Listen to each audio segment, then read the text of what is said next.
the streets talk about. If it ain't making money, ain't nothing to talk about. Keep my mind on them stacks, cause that green give you cloud. If it's bread making, baby, I'ma always throw that down. I done put my work in the streets, rapping shot on these beats. A lazy man gon' stop, but a grinder always gon' eat. Everybody can't do what I do, that's why I'm crushing your crew. From Chi-Town, Memphis, Tennessee, and all through the Lou.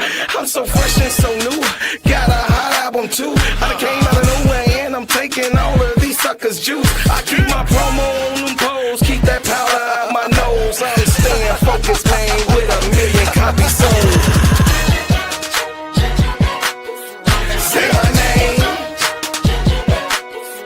What's my name? Say my name.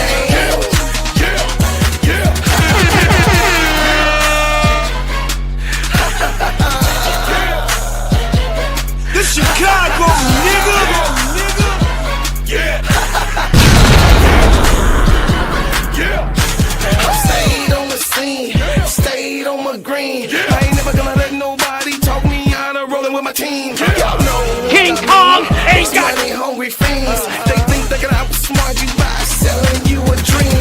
But I stay grinding cause I'm bread making, homie. And they can't figure me out because they really don't know me. You got that paper, show me. My mama didn't name me, told me. These suckers want slaves, but I'm shaking them like Kobe. In the field, I'm the lion on the mill. I'm that hollow point tip, pointing at you ready to kill. These suckers better chill, but I ask brother Bill. The king is in the building, so you haters take a kneel. Say my name. What's my name? Who the fuck you think you fucking with? Say my name. King Kong ain't got shit on me. What's up, y'all? What's up, y'all? Come on in the building. Come on in the building. We gonna have a talk tonight. Yeah, we gonna talk about my baby girl.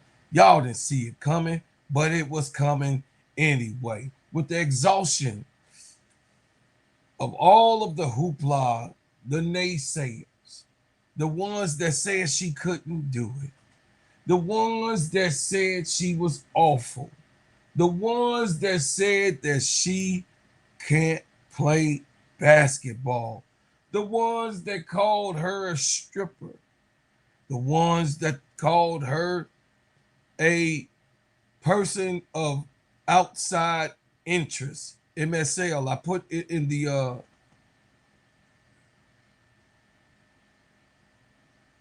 okay. I'll put it here.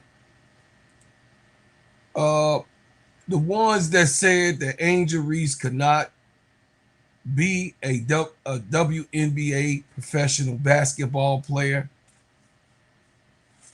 The ones who said that Angel Reese is just horrible. The ones who said Angel Reese cannot do anything but put her ball in the air on the side of the rim and rebound it for herself. The ones that said she was stat pattern. The ones that said that she has an ugly trot. The ones that called her other names outside of her own name. The ones who labeled her as a thug. The ones that everyone, when I say everyone, every negative person on that other side said that she would not be great. But Angel Reese said to them, Who the fuck you think you fucking with? and this is my shit, Angel Reese is the baby goat, as I know her and call her. Welcome to the Gingerbread Man Show. This is Steady Serv'n Sports ENT, an extension of Simply Ball Dropping Podcast with my main man, K-Sap. What's going on, K-Sap? Shout out to the Full Court Trio. Shout out to the Players Club. Hey, y'all, I'm telling y'all actual facts. Actual facts. The Angel Reese is her. The baby goat is on schedule. She is. She is. Who I love, I came to YouTube for, why I'm here for you guys. And I just want to give some of you ninjas a reminder who the, hold on, let me do my Denzel. I want to give some of you ninjas. Who the fuck you think you fucking with? Because I am that man that came to the YouTube streets for this baby girl here, this baby girl here. I came to the YouTube streets for one particular reason, because I did not like what was going on in 2024 and 2023 win over Caitlin Clark. I did not like when the Natty was won. I did not like when they lost in the bracket games and she was made fun of as if she did not win and beat Caitlin Clark the year before. I did not like when she came into the W right on the podium, the rookie selection on the stage, and they were immediately calling her names. Just like we know and we saw Baby Raven get called names when she hit the stage for the Indiana Fever. Angel Reese was 3 times worse. Matter of fact, she fell in the draft to number 7. When we all know that Angel Reese wasn't no number 7 damn pick in that draft. We all know from just what the truth is. She was the number 1 draft pick out of everybody that was selected 1 through 6. Angel Reese has a better track record in being consistent and being the vessel that she is than any of them from 1 through 6. I stand on it. And you tell me who's having a better and more impactful year out of all 6 that was drafted. All 6 that was drafted has turbulence in their career.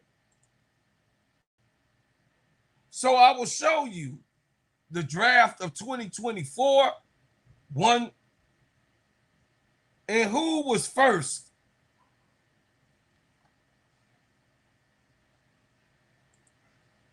In the draft, we all know right now from all of the hoopla and everything that goes on, the shenanigans that happen, and what we're seeing in foul spirit and mention. Caitlin Clark from Iowa was the first round pick, the number 1 overall of all of the top teams, the top 12 that was that year when it was 12 teams. Then Cam Brink for the Los Angeles Sparks. Then our baby Camila Cardoso for the Chicago Sky. Rickea Jackson for the Los Angeles Sparks because they had a double pick in the first round. The Dallas Wings picked J.C. Sheldon. And Washington Mystics picked Aaliyah Edwards. So every one of those names that I called, she is eating, eating, eating, and proving all of you who was in the draft. And then, of course, the Washington Mystics, man, the son and the father got fired. Cheryl Reese missed her pick. Eat crow. Eat crow. All of you who thought that she was actually a number 7 pick overall, all of you should be shamed. All of you missed the roll of the dice and missed the real number 1 overall pick. But first, I want to say welcome to the Gingerbread Man Show. This is Steady Serv'n Sports ENT, an extension of Simply Ball Dropping Podcast with my main man, K-Sap. What's up, K-Sap? Shout out to the Full Court Trio. Shout out to the Players Club. Shout out to my sister, Keisha and Tony. Cut the Israel Talk Sports and Court Vision with So Pretty Tony. Y'all go subscribe to those channels. And yes, a special what's up. And then, of course, to my brother, my partner in crime, K-Sap on Get That Off Your Chest podcast that we just launched this month. Go over and subscribe. If you ain't subscribed to Get That Off Your Chest, ADP, could you put that in the chat so the people can go over and give us some love and show us some love, if you would, please. And if you ain't subscribed here, well, it's going to be goddamn time for you to subscribe here, because I'm about to put on a goddamn show in this D block. I'm going to let y'all know what's going on. Brian Lewis, my brother from another mother, what's happening? MSL, get your butt up in here. Get it right. That's right. Max, what's going on? I see you in the building. Sister Sharice. Green Thumb is in the building. Brother Steph is in the building. I see you, my baby sister ADP. Not for the weak, my pretty girl. What's happening? Live, laugh, and love. Of course, I always late. She Wins is in the building. Yeah, in the building, y'all. Give some love to Finally the Truth is in the building. My main man, my nephew, brother Jabari, is here in the house. A lot of you came to show up and show out, because I'm about to show my ass tonight. Yeah, and not physically, but literally get down on them. You know what I'm saying? You remember, you know that record? Get down on it. Come on in. Get down on it. If you want to do it, get down on it. You got to feel it. Get down on it. Get down on it. Well, I'm about to go there. How you want to do it if you really don't want to dance? Standing on the wall. Get your back up off the wall. Tell me. Hey, I'm going to just tell y'all this. No, that ain't no damn church. Not for the weak. That's cool in the game. I already know how old you is. You got some milk in your ears if you don't know that song. Anyway, I'm going to just say this. I'm going to say this, y'all. One thing about this and what I'm saying is that Angel Reese puts them all to shame. They had their selection and they had their choice.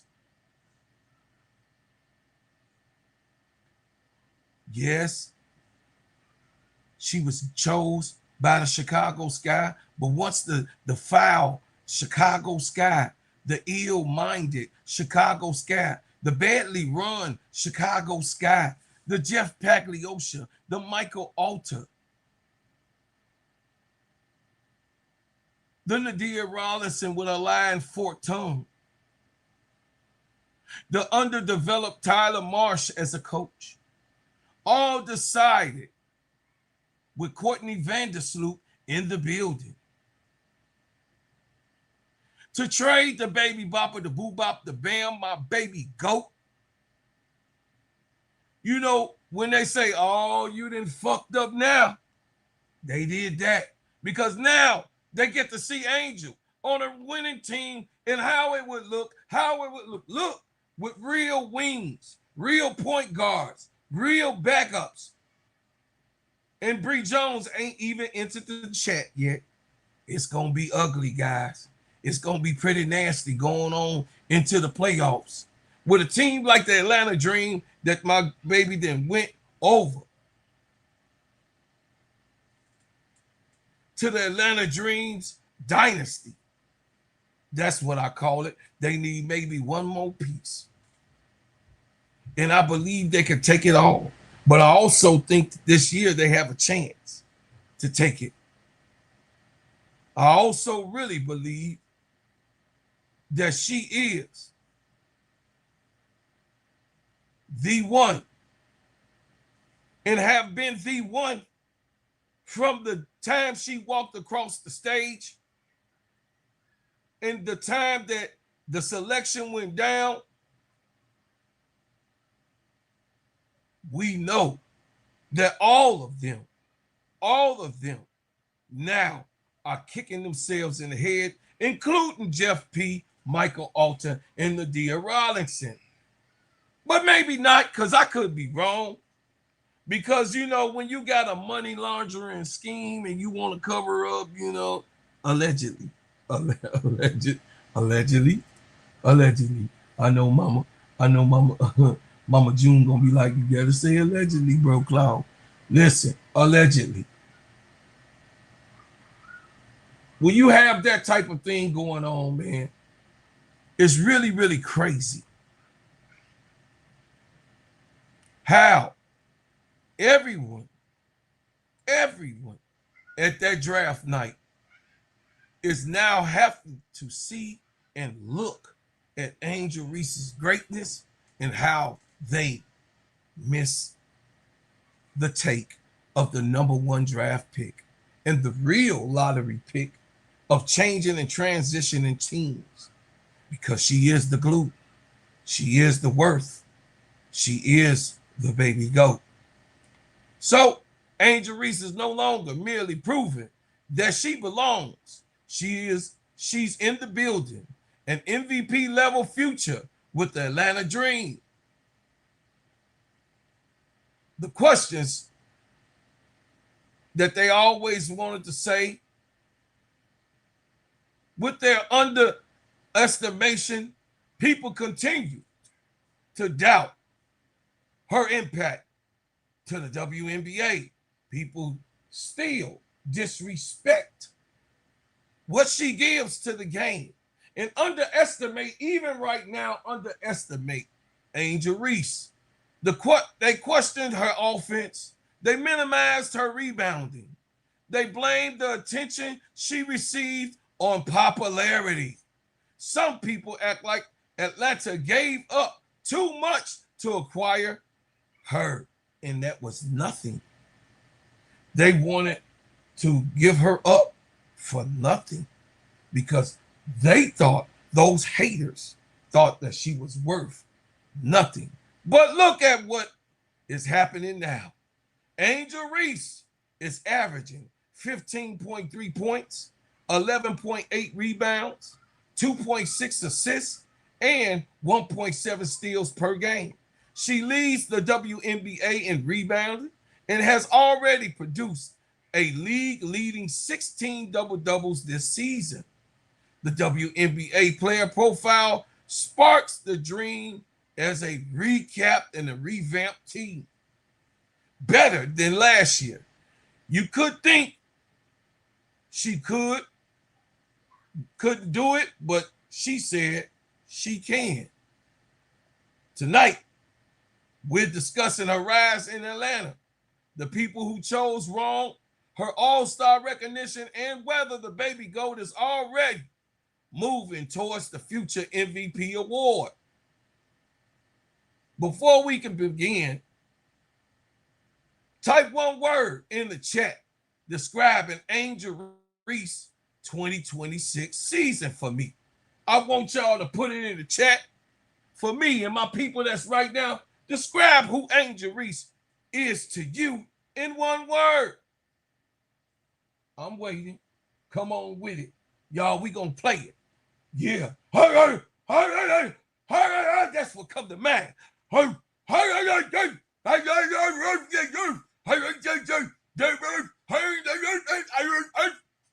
Big dog. Big dog. That's what came to my mind. Unstoppable. Undeniable. The ultimate. Come on, put it in the chat. Let me see them. Let them all see them because they're going to read it in week. Give me what you think of Angel Reese in this chat. We fired up tonight. I told y'all I'm on my shit tonight. We going to talk it tonight. So come on, let's listen. Come on, tune on in. If you ain't got nobody, share this podcast tonight because we going to talk about my baby goat. And I'm going to glaze and put honey all on my chest. I'm going to put honey all on my chest. I'm going to put honey all on my chest for the baby goat. Explain the headlines that came to apply to several groups. The people who dismissed Reese as only a rebounder in basketball, period. College, they lied on her college career because people have short-term memories. So they can't remember the greatness of what she showed. Going in, and going on. I'm going to pull you up MSL in a minute. Going in and going on. Her natty purge from 2023 and 2024. The voters who didn't recognize her as an all-star starter. Anyone who believed Atlanta paid too much to require her, are trash.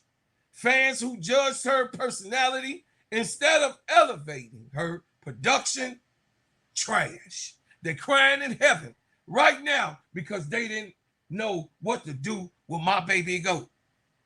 Let me make something real clear. Angel Reese was selected as an all-star reserve. So she was not completely ignored, but when you lead an entire league in rebounds and double-doubles, people have a legitimate argument, which we do, that you deserve to be a starter on that level of all who started and be recognized. Reese was ultimately drafted to Team Coop, whose roster also includes Paige Beckers, Breanna Stewart, Kelsey Mitchell, Natasha Howard, and the All-Star Game takes place on July the 25th in Chicago. Official WNBA All-Star announcement. I will be there in the house streaming live for you all night long in the festivities. Should Angel Reese have been an all-star starter? We already know that she should have been. Was the reserve status appropriate? Yeah, because she was the first one off the board for the reserves because, listen, Coop and Spoon knew that she was supposed to be a starter. Coop and Spoon knew that they needed Angel Reese on their team, and she was the first one out of the reserve. But before we discuss the award popularity, let's examine what Angel Reese is actually doing on the basketball court. Once again, I will quote to y'all haters and the ones that's hate watching in the back with your mark ass. Angel Reese, 15.3 points, 11.8 rebounds, 2.5 assists, 1.7 steals, and 7.7 blocks. Shooting at a 42.6%, 16 double-doubles through 23 appearances. Those numbers show us that Angel Reese affects nearly every part of the game. She scores, controls the glass, create additional possessions, and generate defense activity. While 0.8 rebounds matter. Rebounding is not a consolidation prize. A defensive rebounder ends the opponent's possession, and offense rebounds gives your team another opportunity to score. Do you really think about that? Let me read it to the people that's slow on the little small itty bitty yellow bus and the Clarky clan that I just saw in the debacle on Fat Boy Magic's podcast. Rebounding is not a consolation prize. They just don't give that shit to you. A defensive rebound ends the opponent's possession, meaning that the opponent time of having the ball is over once the rebound is taken down by the opposite side of teams. And the offensive rebound gives your team another opportunity to score.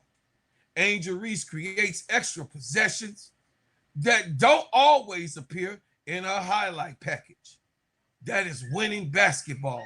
She is averaging approximately 5.2 offensive rebounds per game, an extraordinary source of second chance opportunities that no one in the whole goddamn entire league has got that going on. Her offensive development, Angel scoring, is rising because she is becoming more comfortable in Atlanta's system. She's attacking with greater patience, drawing fouls, and finding moments when defenses are occupied by the Atlanta's perimeter weapons. The Bible line, everybody loves the first shot, but Angel Reese makes her living owning the second one. What part of Angel's game has improved the most? Scoring, defense, decision-making, leadership.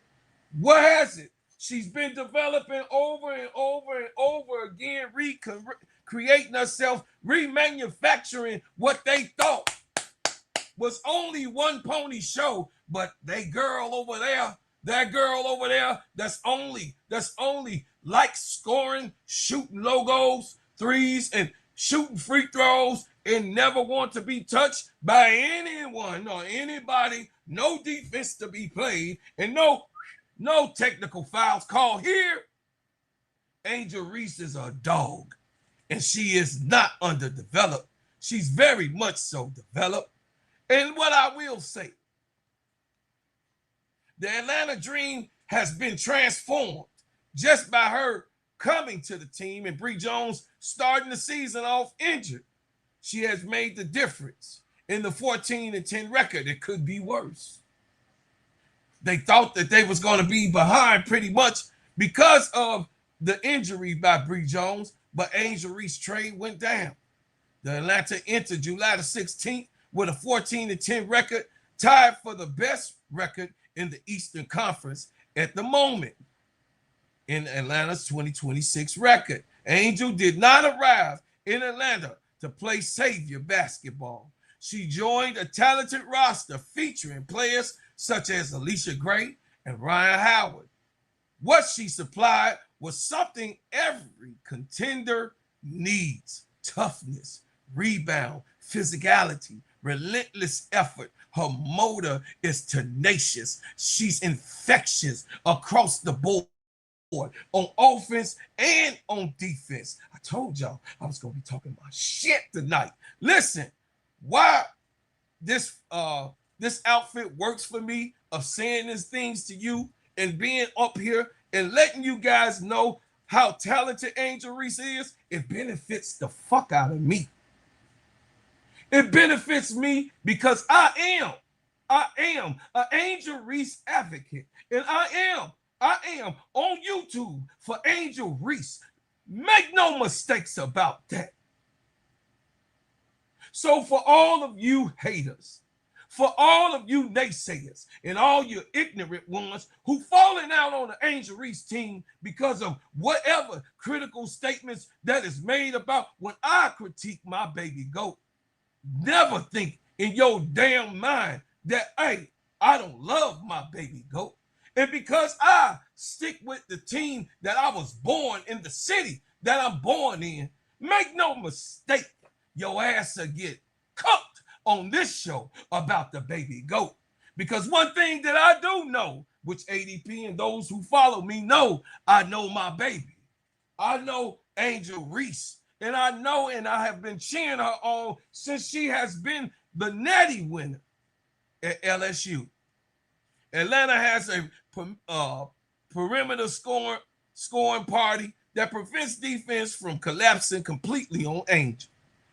Angel supplies an elite offensive rebounding and defensive rebounding to the show. Her physicality complements Atlanta's athletic guards and wings. She can affect games without requiring every offensive possession. Her personality brings additional energy, attention, and expectations, just like she did with Erica Wheeler.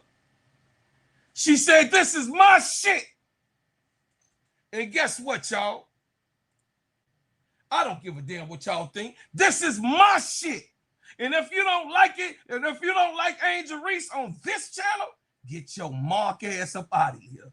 Because this right here is about how I do it, how I kick it. Because what? The Chicago nigga. Yeah, this is what I do. Let me flex my goddamn muscle, and you listen to the shit that I'm bringing to you. That's all I need to do. Be quiet just a little bit and let me talk my shit. Anyway,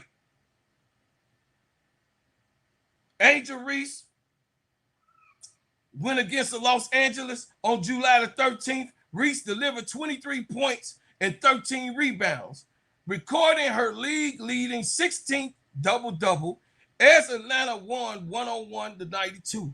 Official recap. That was not an empty production. Atlanta needed a closer. And Angel Reese contributed important late points, including a three-pointer and a free throw that she was hitting at the end of the game. She took it over. We all saw it happen. As she keeps growing and growing and growing and growing, Angel Reese has now been the product of real entertainment in basketball history. Angel Reese is the product of real entertainment in basketball history. Chicago questioned the value of Angel Reese because they had some dumbass bastards who was greedy, filthy, nasty, disgusting liars. Chicago will never be able to get over, or they have to watch the whole entire tandem and have to sit there and say, well, at that time, we didn't know who she was. You a goddamn lie. Because everybody was telling you. Atlanta built around her value, and now everybody can see what she is when Alicia Gray said, come on here. Come here. Don't go to Dallas. I know you love Paige, but come on here. We gonna go on here and we gonna do it with you. And if you think this is the only about one good reason that I have because that's my player, no. Let's examine the history that she already has been making. The historic rebound double-double dominance, Angel Reese became the fastest player in WNBA history to reach 1,000 career rebounds, accomplished in her 79th game. She has also accumulated more double-doubles through the beginning of her career than any previous WNBA player at the same stage. People sometimes attempt to dismiss rebounding. As Azare Stevens said, rebounding ain't a skill. Why don't you try to get you a bang-yang over your forehead, Azare? I'm just saying, I love you, you own Chicago and everything, but saying that rebounding ain't a skill, Azare, I don't know what to tell you. Come on, $1 Million Baby, then prove it. You ain't really proved it up to this part. You only had one game that you was the leading scorer over here in this Chicago streets. Yeah, we gonna put your damn feet to the fire saying some shit like that. Angel Reese makes it look so routine, and she make it look so easy, but breaking league records that never have been done before. She led the WNBA in rebounding during each of her first 2 seasons. She led the league, and she is leading the league again in 2026. She has demonstrated elite rebounding across different teams and systems. Her production traveled from Chicago to Atlanta. Her motor has remained her most dependable skill. The last point destroys one of the biggest arguments against Angel. People claim her numbers were created by Chicago's system.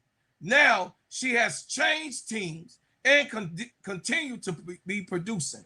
Not only Angel, that's right, in her rookie season to right now, she had 3 different coaches, 3 different systems, 3 from Coach Spoon to silent ass Marsh and to now questionable Semesco.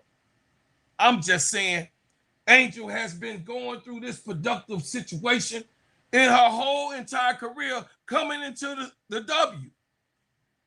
Stop gaslighting me. Stop telling me that Caitlin Clark is better than this girl. Stop telling me what you want Caitlin Clark to be and what Angel Reese has proven to be the real #1 overall pick. I told y'all I'm here to talk my shit, and this was going to be a good one tonight. I told y'all I've been up since 8 o'clock in the 7 o'clock in the morning. Gave you a show at 8 o'clock in the morning. I'm here, goddammit, at 10 at night to give you some motherfucking hot fire. I know some of y'all don't like it when I cuss, but I'm sorry I got that out because I'm passionate about my Angel Reese. Stop moving the goalposts when it comes to my baby goat. The first they said she could rebound at a professional level. Then she led the league. Then they said she couldn't score. Now she's averaging 15 points a game. Then they said the double-doubles didn't matter. Now she's helping a winning team. At the same point, you have to stop changing the test and admit that Angel Reese keeps passing all of the bullshit that you bring to the table on point. Is Angel Reese already the greatest rebounder in her generation? Put a yes or no in the chat. I still want to hear from you. Stand up, goddammit. Tonight is the night to be called to the forefront and tell me where you at. Because I'm standing and stepping with who I'm stepping with. I knew a show was going to come up, and y'all brought this type of shit out of me. Because I'm tired of sitting up in here talking about Caitlin Clark and the bullshit that y'all continuously talking over there on them sellout-ass YouTube channels, the ones that's paid for Caitlin Clark, the ones, the ham bone heads, yeah, the ham bone hitting your ham bone ass mother suckers. I'm tired of that. Put your money where your mouth is. But I guarantee I'm going to be the winner tonight. I guarantee that I will be the victor in who I chose to be my baby goat. I'm going to tell y'all something about Barbie Night and the powerful brand that she bringing. Chicago Sky missed on that, chat. Many ways that Chicago could have capitalized. The Sky could have capitalized on Angel Reese on top of bringing revenue and bringing monies and people to the game, but also they missed out on a legend in her 3rd year. Barbie is more than a nickname. It represents Angel's ability to combine toughness, femininity, fashion, confidence, and elite competition without apologizing for any of it. Just like they say that Caitlin Clark, she's a straight, white, Christian woman. Angel Reese is a straight, black, beautiful bold, and yes, God-fearing and motivated black woman. So y'all stop that. And this is what they do. They try to put the white powder cake over the black powder cake and call the white cake angel food cake. And they call the chocolate cake devil's food cake. Now, we ain't going for that shit today. Now, you better recognize her identity. You better recognize who Angel Reese is. She could create conversations before the game even start. Listen, they doing a whole scout on how to stop Angel Reese right now today. They pulling their hair out because the next game that she played, they got to try to figure out how to stop Angel Reese or not let Angel Reese take over the game towards the end of the game if it's a chance to win. She creates conversations before the game even starts. Young fans connect with her because of her confidence. She attracts viewers who might not otherwise watch. She embraced pressure instead of hiding from it. She take it on. That's why she told y'all ass, the hate watchers that's in the back, I'm the villain. And you know my favorite saying, you need people like me. Yeah, I'm the bad guy, but you need me. You need people like me so you can point your smiling, stinky, scumbag fingers at me and say, look at her. She's the bad guy. Her production gives substance to her personality. Sometimes athletes produce, sometimes athletes attract attention. Angel Reese does it both. And the combination is extremely valuable. And everybody loves who come in contact with Angel. The soft, gentle heart, the one who we all say that we love. The Barbie is in the building. Go ahead, MSL, and cook. I know you've been waiting. Wait, you want me to talk after all that? Hey, we talking about Angel Reese because she got a whole lot of shit to talk about. Still, I ain't even touched the spear of this shit. Okay, so you want to finish? No, I want you to go ahead in the comparison and what I brought you up for is mainly the edification of Angel, but also dealing with the Caitlin Clark situation that we're dealing with the debacle, the disrespect. Because I see you in rare form tonight. Oh, they didn't piss me off with this shit because of what happened in the Valkyries game, or because the game against the game against what was the team? LA was a few days ago, right? Yes. So why you so hot? Why you so hot? I'm hot because you talk about rubbing honey on your chest and all this stuff. I mean, that was a bit too visual for me. People in my comments leaving me comments talking about I'm a hater and Caitlin Clark this, and all my shows are only successful for Caitlin Clark. But I beg to differ. So go ahead. Since they want to do a comparison of what Angel brings to the table, it's already over 100 people in the building. Before I start, we have to review, if it's okay for you. Go ahead. What we did last night. I don't know if T Carmela's on the chat, but I remember previously when you told me about the show and we were trying to figure out the time, T Carmela was doing the right thing, being nanny with an N. She was like, well, make sure you come on, cause because you remember we was trying to figure out, was it 2 hours or 1 hour? I thought it was 1 hour, but you was telling me 2 hours, but I guess you never been on the East Coast, so I'm not even gonna comment on how you don't know that. But but she was very worried. So I'm glad we were able, to get on after you sent me the link like 2 seconds before I was supposed to come on. Right. So, but I think, I actually listened to the show because I didn't tell you this, but I actually had a headache, right? Because I had a really, really bad headache and I didn't take anything for it to come on the show. So when I realized what it was, I was like, oh man.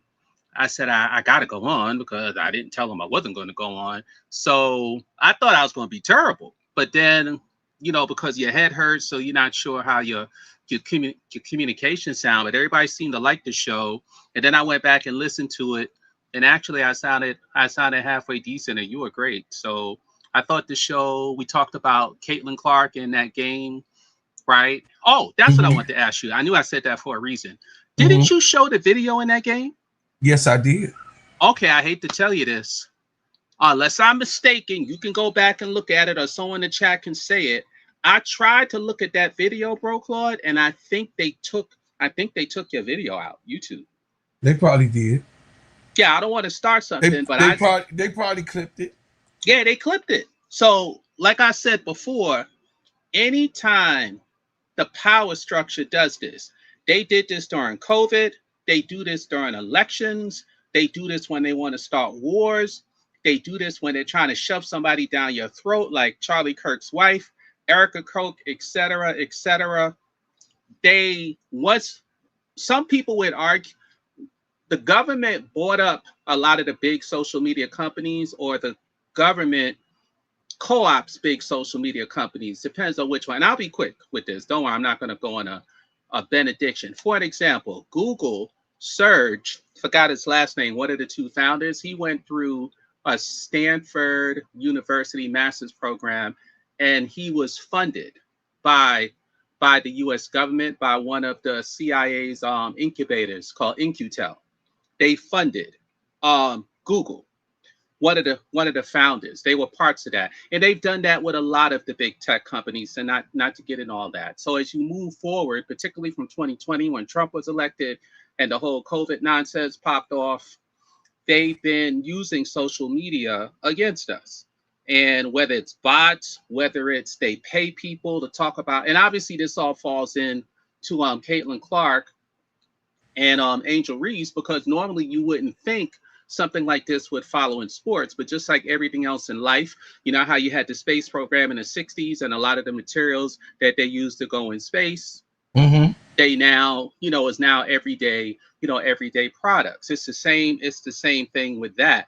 A lot of the stuff that they use for wars and politics and things like that has now filtered down to what they call the social media marketplace and different things like that. So now you can be paid to mention certain names, or to mention certain topics, or to talk about certain people that companies will pay for, and it comes off like a regular person. But that's not how it works, because if a corporation or a foreign country that the U.S. is in bed with wants you to feel sorry for them, they'll put out a bounty for a certain topic, and they'll pay you $7,000, $5,000 every time you talk about it, etc. And some people, if they're really big podcasters or YouTube people, they'll get paid hundreds of thousands of dollars for each thing that they do. So a lot of these Clarky channels, like I always talk about, from my perspective, from what I know of how this stuff works and how I look at it, most of them I think are paid. They're paid. That's why they only talk about Caitlin Clark and nothing about Caitlin Clark, and they never criticize Caitlin Clark, because they're paid, because there's no other way it can actually work. Now, you probably have people who probably haven't heard you before, so I'll just give a quick summary to what you were saying. I know you talked about Angel a lot, but let me just say this real quick since you talked about Angel. Now, because one of the things that I always say that I love to say, because I love for anyone to ever challenge me. So far, no one has ever challenged me on it, but I'm still waiting for someone to say, hey, I want to challenge you on this. And one of the things I always start off with saying was Caitlin Clark is not who they tell you she is. She's not. Caitlin Clark was not this huge college star that they tell you she was. She was not. I know Brian Lewis had mentioned to me before the 2023 title game, the stands in Iowa weren't even that full. I don't know if that's true or not, but Brian is a pretty reputable guy, so I'll take his word for it that it really wasn't that full. I didn't hear about her much. I knew who she was from looking at high school rankings, so we might as well bring in Angel there. Initially, Angel was considered the #1 ranked high school player in 2020. And then later that year, people got to see Paige, and Paige became the #1 high school ranked player. Some other publications still had Angel, but most people just say page because they go off of ESPN or whatever, but it was actually both of them. You could actually see like a hoops hype or whatever they call it video where it says the number one player in the country, Angel Reese. But what is true is that both of those two players were consensus number one and two players, meaning that there was considerable distance between the other players. So whether it was Camila Cardozo, whether it was Cam Brink, I think Caitlin Clark was about number 5 or something that year. And what's important about that is they give you a profile of the players. And Angel was a wing. She was not a center. She was not a forward. She was a wing, which means she shot, she handled, she dribbled the ball. Before Yeah. she was a wing, she was a point guard. Yes. But she was a wing coming out of high school. And when she got to Maryland, she was like a hybrid. She played wing, she played forward, she dribbled the ball up and down the court a lot. She shot mid-range jumpers, she took threes, and she posted up, etc. So, but that's the Angel that nobody wants to talk about Averaging in the WNBA, right? Right. They don't want to talk about that because if you saw, matter of fact, I saw a video of her at Maryland, and someone actually said, "Oh, well, because of her injury, she can't play like that anymore." I just thought that was the most hilarious. Oh no, they said, "Look at her before her injury." I just thought that was the most hilarious thing, almost to say, "Oh well, she used to play like that." That was the excuse to say, "Oh well, she can't play like that anymore." Obviously, which is just dumb. Now, when she went to LSU, Kim Mulkey saw something in her that she didn't see in herself. But part of it was because the team, I think forgot her name, Zayla, but she played center technically, and Angel played power forward. It'll come back to me, her name. That was the year they won the title. And then in 2023, 2024, they brought over Anissa and HVL. So Del Rosario was supposed to play center, but you weren't but you weren't going to bring over Anissa and HVL and then ask one of them to come off the bench. Initially, Mulkey did bring Anissa off the bench for the first few games, and then she probably realized how good it was that she said, "Screw the charade. I'm just, Anissa." So Anissa started at power forward, and Angel started at center. So you had some idiots who say, "Oh, she should go back and play center like she did in college," but that was only because of necessity, because either Del Rosario sucked, take that one, or because Mulkey didn't want to waste the talent like Anissa coming off the bench because she was that much better than Del Rosario. But even when she played center at LSU, she still went coast to coast. She still brought the ball up the court. She still helped break the press. She still did downhill drives from the perimeter, etc., etc. She shot a couple of mid-ranges every once in a while. She didn't shoot many threes at LSU. She shot more threes at Maryland than she did at LSU. But she was always a hybrid. But more importantly, everyone knew this. And in that junior year, depending on the publications you read, she averaged 23 or 24 points and 14 to 15 rebounds, which are incredible stats. Now, there's a YouTube compilation. I don't know if y'all have seen it, but it's one of the best compilations I've seen of that 2023 champion season. They took words that Angel used in an interview. It's called Breathe and Believe. It's on YouTube. All they do is take the highlights of every single LSU game that year, and they compress it in one video. So it's like a story and a montage, but it's done strictly through the video of the games with the announcers. And there's no way you could look at that, one, and not come away and say two things.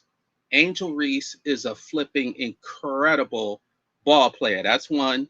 And two, say that Angel Reese was the heart and soul of that team. Because remember, they played in the SEC with Aaliyah Boston and all these tough teams. So, and she's scoring 30, 35 points, 20 rebounds, 36 points, 18 rebounds, 27 points, 14 rebounds, again in the SEC. one of the arguments that people make with Clark when they say, well, why is she not what she's supposed to be now in the WNBA? And one of the arguments some people make is that she played in the Big Ten, which was a weaker conference. Ironically, when Angel was at Maryland, she played Caitlin Clark on more than several occasions. And I think they won most, if not all of those games. I'm sure someone in the chat, probably Brian Lewis, will let me know about that. So she was familiar with Caitlin. She was familiar with Caitlin from high school. She was familiar with Caitlin in the Big Ten. So they had that quote unquote rivalry back then, but nobody knew, nobody cared because a lot of people didn't pay attention to college basketball until that 2023 explosion took place. So that following year, well, after they won the championship, let me just say this. Since I put this in the intro, after they won the championship, Angel's NIL exploded to over 2, 3, some people say almost $4 million a year. And they've done documentaries and videos on it. Moneyball, I think, was one of them. And there were others. There's a publication I always mention, ON3, that actually tabulated that. So all you got to do is go back and look at the dates. And you'll see that Angel was crushing it. She was winning SVs. She had the highest Q rating. She had the highest web searches. She was on the cover of Sports Illustrated swimsuit issue with the gymnast. I forgot her name, also from LSU. The gymnast, who, by the way, was the highest NIL athlete in college sports. Gabby Dunn, I think her name was, but she was making like $6 million a year, doing the gymnast. And I bring her up because a lot of people think Caitlin Clark naturally would make more money because she's white. That's not true. Not true. Because as I always like to say, the biggest endorsers are actually, at least in this country, are black athletes, not white athletes. But this one, Livy Dunn, I think that was her name. This white athlete actually made money. You know why? Because she was pretty, she was cute, she looked good, she had a nice personality, and she knew how to sell herself. Everything the complete opposite of Caitlin Clark. And guess what? Livy Dunn was also an LSU athlete. Yes. As a matter of fact, that documentary did Livy Dunn, Flage, and Angel, if I remember correctly, from LSU, because they were all excelling in NIL. Caitlin Clark was not. Her NIL was approximately $300K to $500K. And it's funny because now I'm hearing other people bring up some of the stuff that I used to talk about, where I heard someone the other day say, hey, did you know all that NIL money that Caitlin Clark got actually came from official WNBA sponsors? And I'm like, good, okay. Because my whole thing is, this is not going to happen all at once, but eventually, if enough people in the grassroots know and talk about it, it'll eventually grow to the point where, just like how everybody knows the government lies, or this person does this, or politicians are full of crap, whatever, take it. Hopefully with this, people will just push back, because I think the biggest problem that people are unfamiliar with the dynamics of women's college basketball because they didn't follow it. But if you go back to 2023, 2024, that's where everything gets shown and proven. That's where you can prove every lie about Caitlin Clark, which is why they never want to talk about what happened in 2023 and 2024, because they know if you go back there, you can show and prove 100% that she's a 100% fake and phony. Because after America got to see both players, right? Both players in 2023, they got to see both. They were there for the national championship. Okay, LSU won. Angel was tournament MVP, right? She averaged 23, 24, whatever you want to say, 15 rebounds for the year. And I think for the tournament, she averaged 20-something points as well for the tournament, and similar amount of rebounds, right? So they took that championship game where Angel played very well in the first quarter. Jasmine, forgot her last name, but the one that scored like 20 points in one quarter, she played very well in the second quarter. And then in the third and fourth quarter, the third quarter was Alexis Morris. She did well. And then in the fourth quarter, that was Lastia Poa and Kateri Poole. So at some point in the game, Angel realized, oh wow, everybody's playing well. So she chilled. And anyone who watches her, which I'm sure most of y'all do, you can see that in Angel's personality because she's not a greedy athlete. So she scored 13 points, if I remember correctly, in the first quarter. And then she ended up with about 15 points for the game. So what they do is these bots and paid shills, they go, oh, she was the third or fourth best player on that team with LSU, and they go by that national championship game.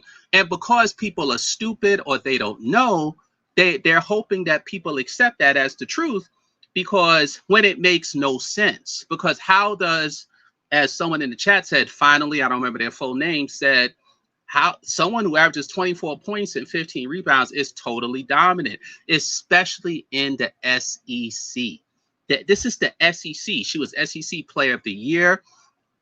That young lady, Malaysia's her first name, the one that chucks a lot for Vanderbilt, she just broke Angel's record of like 8 20-point games in a row in the SEC. So Angel had broken a lot of records in the SEC. So when she won that national championship, she was the biggest woman star in college basketball. The previous 2 years, it was Paige Beckers until Paige got hurt, right? But it was Paige Beckers. So you had Paige Beckers and Angel. Is there a wonder why Paige and Angel have such a bond? Boom, right? Going back to high school, 1 and 2. They're always linked. And then even the following year, that LSU team was the most talked about team. Like I always say, they were like the Jackson 5. You had Anissa Morrow, you had Flage, you had Angel, you had HVL. They were supposed to win, repeat for national championship. Everybody had them number 1, and everyone covered the team every day. Nobody talked about Iowa. Iowa was still not in the picture. Caitlin Clark was still not in the conversation. When Caitlin got in the conversation was obviously when they beat LSU in the Elite 8 in 2024. Angel had whether you want to say it's because Angel sprained ankle, Flage or someone else not playing Clark, or Kim Mulkey threw it, as some people say, or they were tired because she only played about 6-7 players because of all the injuries and suckage they had in Del Rosario up into that time. So when LSU lost, and I'm sure Broclaw, this breaks his heart, Angel cried, when they lost in the press conference. And then all of these idiots started coming out and making fun of her and sending sexual stuff and all this other stuff. But that has to have us go back to the national championship to see where all this BS started with the social media, right? Well, as I've said many, many times, if you go back and watch the end of that game, that John Cena that Angel did is the most overrated thing that's ever happened in college sports. Because as I've said before on this channel, what Dawn Staley and Gino did at the end of a game, that's a real incident the end of a game. Yes. That's a real incident. But nobody will remember that. But everybody wants to remember Angel holding up her ring. But the reason why I say it's the biggest nothing burger ever is because no one on TV said a word. No player said a word. No ref said a word. The coaches didn't say. It all happened in silence. It was in silence. Like nobody talked because they were just taking in the celebration of LSU winning. But nobody said when it happened or after it happened, on the post-game interview, the post-game show, the studio show, the people who sit on the chairs on the court. None of that. Nobody said a word because it was nothing. It was nothing. So when I talked about how they use social media, it started here against Angel, because what happened? Dave Portnoy, Keith Olbermann, and some others, they got on the internet and they started cussing out Angel and saying they didn't like it. And then Portnoy made this promise, or was happy to say, oh, I defamed Angel Reese and all this stuff, and started bragging. And that's when the hit jobs from the Peanut Gallery started on Angel. But here's the thing, y'all. A lot of black folks think that's where the hate from Angel now comes from. I don't think so. Because after they won the national championship, right, the Hicks, whatever you want to call them, the Yahoos, they kind of got over it and kind of disappeared. No, however, that's wrong. That's wrong, brother. Let me no, tell and that's you, cool. Let me tell you, and then you can keep on cooking. I want to jog your memory. Joe Biden's wife kicked all this shit off because after the sitting president, first lady, invited Caitlin Clark in the Iowa Hawkeyes to the presidential house, and they lost the game, and it never happened before. That's when all of the hoopla, when LSU refused to come, that's when it kicked off. But you know what I think that all, you know what I think that also did though? I think that also indicates the unison of the power structure against this girl. If Joe Biden's wife, Joe Biden is a racist anyway. No, right. He's a 40-year racist. Always been a racist. Always been a racist. And he always supported. And I ain't speaking allegedly because he has. No, it's a fact. No, it's a fact. He supported Strom Thurmond. He supported women. He supported segregationists. Yeah, he's a fondler. Yeah, he's not a nice guy. And unfortunately, since you brought it up, I'm going to say it. Since you brought it up, and unfortunately, when he ran, I think it what 2020. When he ran in 2020, the media suppressed all of his racist history by paying off all these black media people to not talk about what he did, because we accept the media to not talk about certain things, but we allegedly trust these black people in the media, and there were a whole bunch of them, including Swollen Roland. I'll just throw his name out there. Swollen Roland, who was capping for Joe Biden, knowing that he was 10 times the racist that Donald Trump ever was. And I know most black people think Donald Trump is like an avowed racist, but if if you really break down, he said it on his show. He said, "Well, we got to choose between two of the worst." Right, and Biden, Biden was not a nice guy. But anyway, going back to last thing, it was kind of like Bill Clinton, who was another one, right? What they do, and I'll segue this into Angel. What they do is they'll say, remember when they said Bill Clinton? I think Toni Morrison was the one who said it. Who said, "Oh, he's the first black president because he played the saxophone on Arsenio. He's getting ahead in the White House with Monica Lewinsky. He was a fat boy that was, until he slimmed down. He was a fat boy that was like a good old boy." So Toni Morrison, said, "Oh, he's the first black president." Well, they say that because this is the same dude up until that time had incarcerated the highest percentage of black males under 25 years old in the penal system than any other president before him, or at least in the 30 or 40 years before that. We all heard that statistic. 1 out of every 4 black males were part of the penal system. That was Bill Clinton, and the reason why it happened was some of his highest funders when he ran were people in the prison industrial complex. So the people who funded him to build prisons, well, lo and behold, guess what? He put all these young black men in jail. So you got to watch for the okie doke. So when Joe Biden said, "Oh, well, there's nobody more blacker than me," well, that's already the setup. You know that's the okie doke. So when they tell you that Caitlin Clark is this, Caitlin Clark is that, well, that's the okie doke. When they tell you that Angel Reese is this and this is that, well, that's the okie doke, because that's the power structure working for you. So getting back to Caitlin Clark, so they lost in the national championship game, right? Now, here's the most important thing about Caitlin Clark that they will never, ever, ever talk about. And I always ask this question. If in 2023, when she lost the national title, if everything stood still and nothing happened for her, outside of a couple of yahoos liking her, but her NIL right? All that stuff that's supposed to make you see. Black people remember this, and LSU fans remember this, and Angel Reese fans remember. Like they remember that Angel was like going everywhere. She was everywhere. They remember this. You can't burn that from their memory. But a lot of the people who are in the chat now who didn't follow college basketball, they don't know. And I would argue that a lot of the people we're arguing with, they either don't know or they're bots and paid shills and all this other stuff. So, of course, they wouldn't know. So she lost the national title to North Carolina.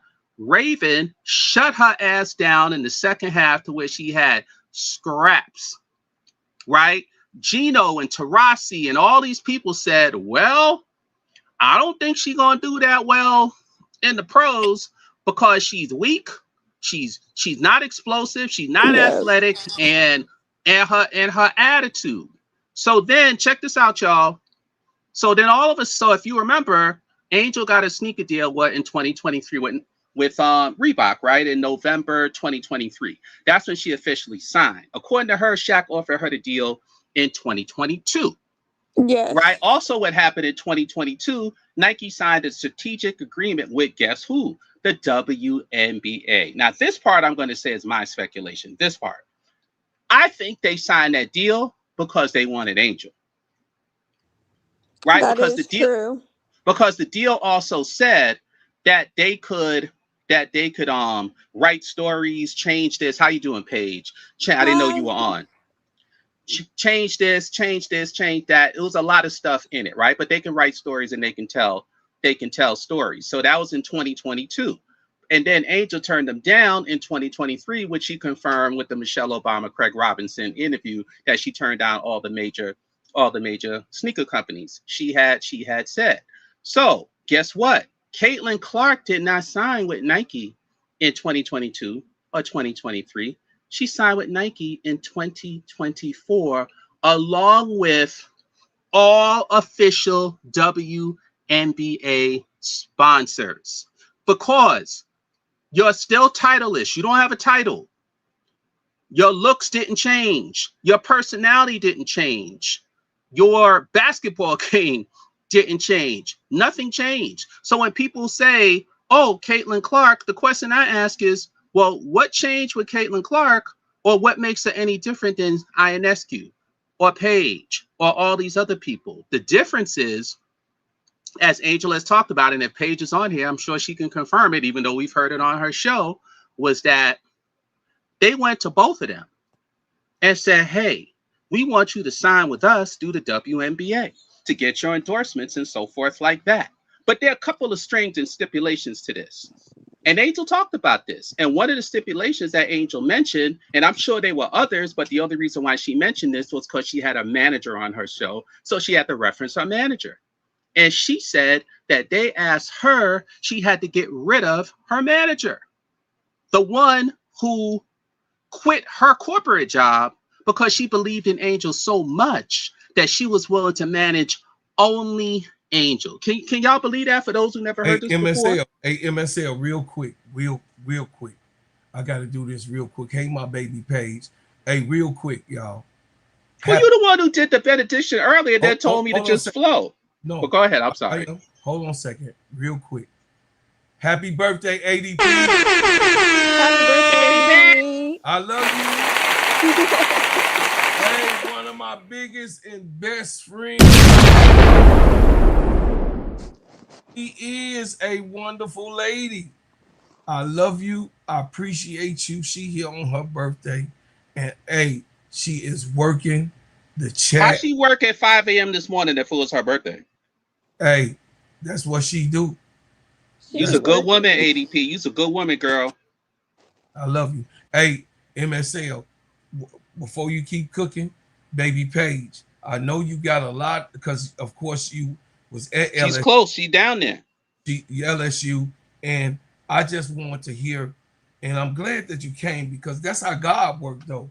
When you flowing, God gonna always put it there and bring the good people around. Go ahead.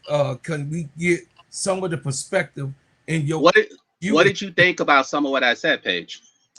You're right on most of it. I'll just say the 24 season, I feel like from what I've heard and being a little bit more on the inside of it, the 24 season was a lot of emotion and a lot of stuff Drama. that really shouldn't have been there. And that's why Angel really hasn't been back to LSU at all.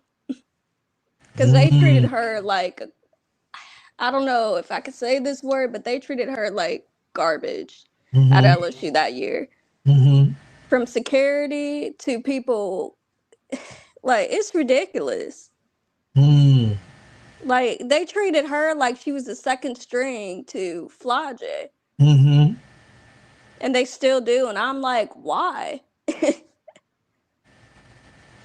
If that was the case, why do you think Angel made up with Kim?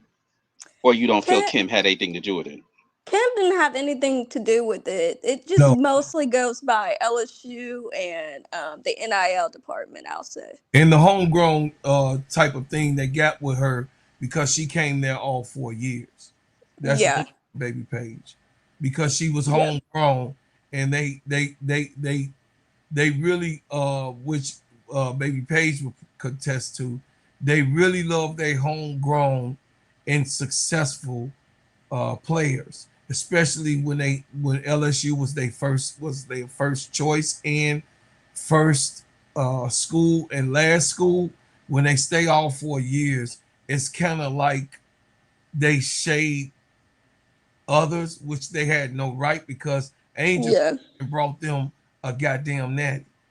Yeah, You that's know what Hmm. I'm how I saying? look at it. I've heard people say that, but that don't even make no sense because she was the #1 transfer that year. And as y'all all know, she wasn't even supposed to go there. It was Kateri Poole, who she was cool with at the time and who she may still be cool with now, that was just taking a trip to LSU. And she said, okay, I'll go. At least that's the official story. But as we all know, she was supposed to go to South Carolina and she'd even end up in South Carolina because she liked LSU so much. So they Mm-hmm. should be Yeah. thankful that Angel went there because she was supposed to be with Dawn. Imagine her with Aaliyah She was gonna Boston. be with Don. They would never lost.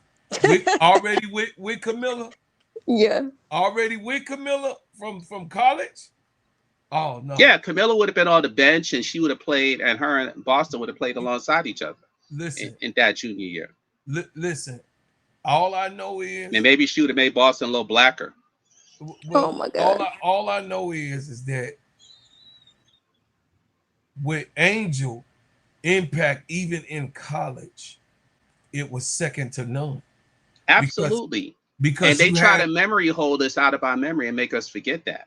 because you got to think about this girl in the last 5 years.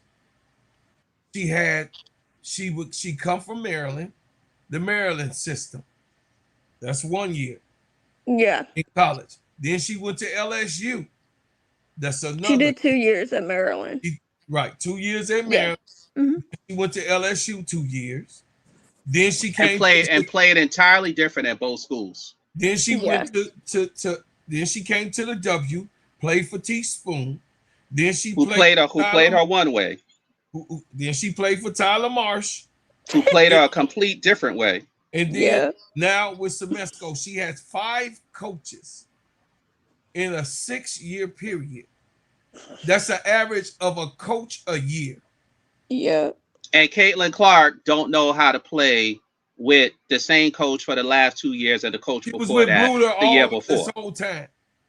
Yeah, because they keep wanting her to play this way and she wants to play her way. And that's been the struggle, which has now been more communicated in public. But all this, as you know, Bro Claude, was going on with Christy Sides because Christy Sides was platooning her and benching her Yes.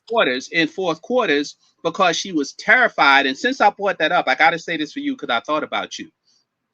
That rookie year that Caitlin Clark had with the 40% shooting and the 25% 3-pointers and the 5+ turnovers a game, and the fact that you're being benched and platooned in the fourth quarters, which of course no one in the media mentioned. She should have never seen fourth in MVP voting, and she damn sure shouldn't have seen first team All NBA. That was part of the system, which we almost did, but we didn't get to yet. However, the year that Olivia Miles is having this year, that is what they wanted us, Caitlin Clark's year, to be in 2020. Yeah. Is Absolutely. what Olivia Miles is doing this year, because she's shooting Absolutely. 50, she's shooting 51%. Her team is number one. Her team is number one in the league. She's closing out games. Caitlin Clark was not closing out games her rookie season or even now. That was either Kelsey Mitchell and or Aaliyah Boston. So a lot of Yeah. times she would fail in the fourth quarter, or she wasn't even on the court in the fourth quarter. The team would win, and then the media would attribute it to her. And for those who don't watch the games, they just go kind of like what you said about Jarrell. They broke Clark. Perfect example. It's like, oh, Caitlin Clark. Caitlin Clark ain't have nothing to do with it. There was stretches of her rookie season where she was playing terribly, terribly. But Kelsey Mitchell was bailing them out. So what we saw last year in the playoffs actually happened in her rookie season, where they played so well without her. One sick Kelsey Mitchell away from the WNBA finals, which they would probably beat Phoenix, most people believe. But this also happened in her rookie season. But because of all the gaslighting and all the glazing that they were doing for her, most people don't realize that. So it's a shame that Olivia Miles is doing what she's doing now, because this should have been the season that they claim Clark's season was in 2024, which pales in comparison to what Olivia Miles is doing now. Well, I agree. what I would say is basically we know who was the number one draft pick overall. I say it and say it again, and I put my chest out for it, that Angel Reese was clearly the number one draft pick out of all 6 of the girls, the young ladies that was picked in front of her. She's the outstanding, unanimous number one overall draft pick. Well, you know, they did the hit job on her when she didn't take the corporate deal. Well, we know that part, but Yeah. she's not selected as a starter during this All-Star game. Doesn't even matter. The distinction of it doesn't matter, because voting often is because of statements about the status and popularity and respect. 50%. But I don't believe those votes though, bro, Claude, because it's kind of like, if I can say this, it's kind of like what I said to you about Aaliyah Boston, because we can take things that we know of, right? Because otherwise people say you're speculating, right? So we know about the FIBA vote, right? 4 million votes for Angel, 2 million votes for Paige, 1 million votes for Clark. And what did they do? They shut down the site, got rid of it, all that stuff. They got rid of the site. Right, they got rid of it. You can't even snapshot the site or reference the site. So obviously that's very, very suspicious, because if the voting was legit, plus, why would you get rid of? Didn't get their ballots. Right, why'd you get rid of the site? Over 6 teams, 6 of the 15 teams didn't even receive full ballots. That too. Voting. That also. That too. And then you got the Boston. Combination. Check it out. To start the combination of everything and to determine exactly what happened with 50% of the voting, and knowing that Angel Reese is the actual leader in social media. That was a shade game, a sham, and a setup in the way that they did the things, that the way that they done it with the players. Also had a reduction of votes for Angel, on top of the shaving from the fans, because they have to sell a product that Caitlin Clark is the most beloved player of the WNBA. They have to shave those points from Angel, those votes from Angel, because they had already, and what this show is about, they chose the wrong one. And now they're trying to stop repercussions. But she keeps on doing everything, this nutty fruit bar. She keeps on doing it, this payday nut bar with the sweet candy caramel on top. She keeps popping off, and they can't control her attitude. They can't control the way that she takes and consumes the popularity, the entitlement, the white privilege. They can't stop this girl right now because she has been put on a certain plateau where now, just now in the third year, because she only played 13 games last year, but this year put some more on a microscope, like the Chicago Sky was on a microscope, guys. Caitlin Clark is on a microscope. And Adam Silver said some things that I'm going to go over real quick, MSL. But Adam Silver pissed me off today and tonight. And this is why I was fired up. And then I'm a just, y'all want to know my motivation of why? I'm going to give it to you.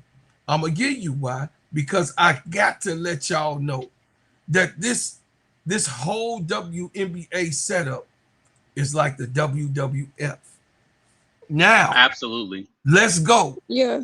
The CNBC, the report says that effectively the WNBA was not necessarily going to penalize the Thomas situation, but that you stepped in and said that it had to happen.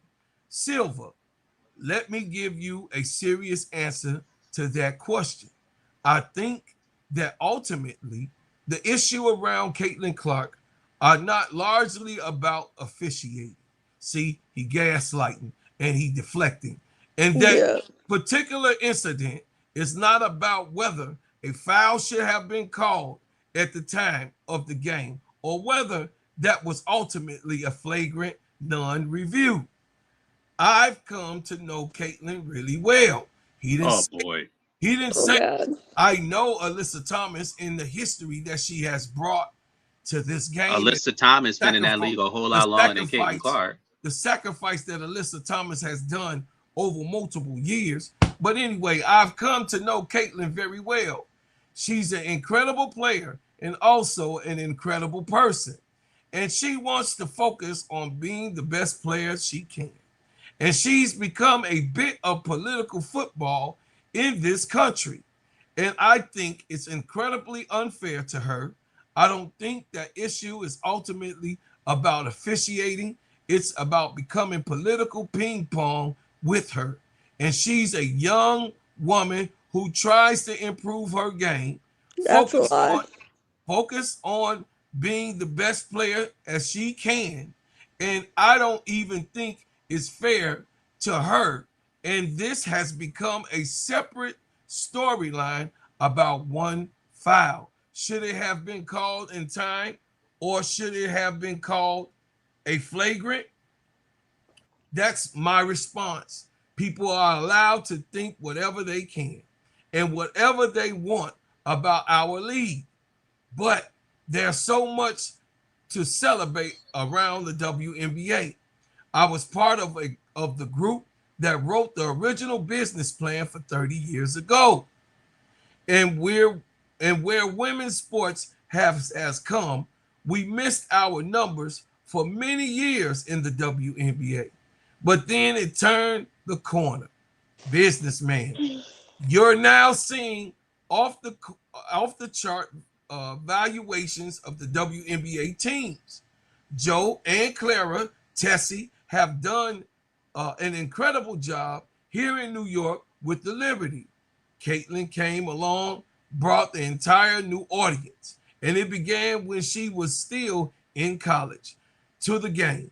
Young girls, women, men across the board, people who never had been paying attention to women's basketball, and then it became a rising tide because of the quickly all saw it was just Caitlin. He's a liar. There's enormous talent in this league. Let me finish, but I'm gonna let you get it. That's why I'm reading it. But as I said, do we need to improve the WNBA officiating? No doubt about it. But my day job is getting complaints about NBA officiating. Silver, I'm not going to comment on that. It says CNBC, but fair to say you stepped in, Silver. I'm not going to comment on that, which means yes, he did, because I Yeah. don't think it's fair to Caitlyn and to Kathy either. I think that's not the real issue here. Deflecting. Yeah, he ain't want to What deal with it people because he knew what he said. what people are trying to make a larger issue around that, not as the whether that was a flagrant foul or not. Obviously, the league decides after the fact that not only should a foul have been called, but it was a flagrant foul. Yes, we need to improve the WNBA officiating, and there's a lot of work to be done on the NBA officiating as well. But I really think there's an opportunity to support Caitlyn and say, let her be the best basketball player she can be. Now, Oh my God. Now, you see, that statement is a contradiction, and here's why. So you essentially want to lay everything on a mental case who can break down. I'm almost wondering now, if she plays a tough team in a tough game, will she assault another player, which we've seen her do before, or assault her coach, or assault an official? If that happens, she has to get kicked out, and you would presume her career is ruined and her career is over. But we'll see if and when it happens. We know it's happened before. But this is why I always say to his lies, why you always got to go back to college, right? Even right now, and after what I told y'all about Google, if you say Caitlin Clark changed women's college basketball, Google will correct you and say no. Angel Reese and Caitlin Clark change yes, women's basketball. It won't Yes. let you say Caitlin Clark. So we all, and this is what Holly Rowe was talking about from ESPN the other day when she said, oh, I feel really bad that Angel's not getting the credit. What she's really saying is, we all know what happened in 2023. whitewashed. We all know what happened in 2024. But when the forces that be got together to make this girl the one, they wrote Angel out of history. And this is one of the reasons why I say these people didn't follow college basketball, if they even followed the WNBA, because if they did, they wouldn't believe 90% of the nonsense that they talk about. They're only going by the PR machine. Oh, she's the greatest this, the greatest this. And the WNBA, as you just said, controls everything. Because you know what's so funny? You ever notice in the off season, Angel is always in the news for all the deals or things that she's getting, like nonstop, Movies. like the past off season, Netflix. and you don't hear a peep out of Clark. You know Just why? Like, we love to cutaways. joke and say she has no motion, but the Victoria real reason Secret, is Victoria's because nobody's giving her deals. The only Met people Gala. who give her deals are people affiliated with the WNBA. That's Couture, it. Real Magazine. advertisers are not interested in her. What you said, Brokla? I said, I'm just naming everything. Oh, yeah, thank you. Yeah, real advertisers are not interested in her because, once again, they, that Fox Essence. thing that you have brought up, right? The Fox thing that you had brought up when they had said, oh, well, let me find it. Hold on. I made a note of this in case you brought it up. Let's see if I find it. I'm not going to bring it up on Angel's situation. No, It's I got Angel you. night tonight. No, but you told me we could talk about it, right? Yeah. No, they had No, I'm called saying her. I'm not going to bring up any footage about. Oh, no. Oh, gotcha. They call her the Right. best shooter, right? We all know that right now, she's not even in the top 20 for three-point shooting percentage. I looked at it before we You came ain't got on. to look at it. You want to look at it She again? may be in the 40s. She may even be in the 40s. And I know you read it off the other day. And I then read they it off talked this about morning. Right. And then they talked about her winning a championship. Well, she's never won a high school, college, or professional championship ever in her life. So these people were gaslighting. They're not serious. They're reading a script. Just like in politics, when you come on TV and they call it the talking points and they all say the same thing. This is what they do with Caitlin Clark. They have the talking points. None of this stuff is real. It's all a grift. They know this girl ain't got no personality. They know this girl's game is busted. She on the spectrum. Right. They know she's out there. They know she's off. But for whatever reason, they chose to pick this girl. Now, you know, the two reasons, the first reason I always said, because they had the CBA coming up, and Tiffy likes to talk about this stuff. They couldn't trust Angel Reese because they knew she was pro player. She had a historical, you know, viewpoint of the players. She felt they should get their money, and NECA and Fee and all these people were Shout out to talking to Brian her Lewis. before she got to the pros. So when Kathy and them offered her the corporate deal and she said no, they was pissed because they knew they could not control her because Angel had her own money. Clark, as we all know, did not have her own money that time, but they gave it to her under the guise of NIL. So all of a sudden, overnight, boom, they said Clark had $3-4 million in NIL. But if you actually look at it, it was all official WNBA sponsors. And that's what Fee was talking about when she said Kathy was basically blowing her off. Like, tell that chick go sit down because we hooked her up. It was this, just like how De'Erica Hamby talked about the league likes to control the players by doling out endorsements. And as we know, that they also wanted that in the CBA. So Angel, along with Paige, but Paige is with Nike, so not so much. You know, Angel's not with Nike. She's not with the league officially, and she's not with any big firm officially. So basically, Angel showed all the other players, hey, you don't need the league. You don't have the league. You can do what you want, just like on a micro level. She did the same thing with the Chicago Sky. Angel Reese is actually the most dangerous player in the WNBA to WNBA management, and this is why everybody thinks she's wrongly officiated. I would say her, Nafisha and Collier, Asia Wilson. No, her, Nafisha Collier, and Breanna Stewart. That's it. Yeah, because and Unrivaled. And that's another conversation, obviously, for another day. They're the most dangerous three in this league that terrorize Kathy Engelberg every single night. And not these Asia, are the because Asia is with Nike, right?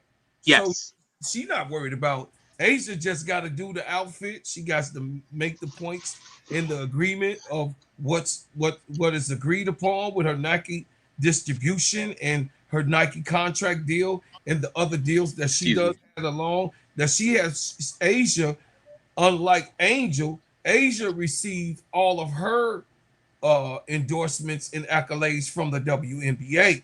So therefore, Asia, she has to conduct herself in a certain way in happening.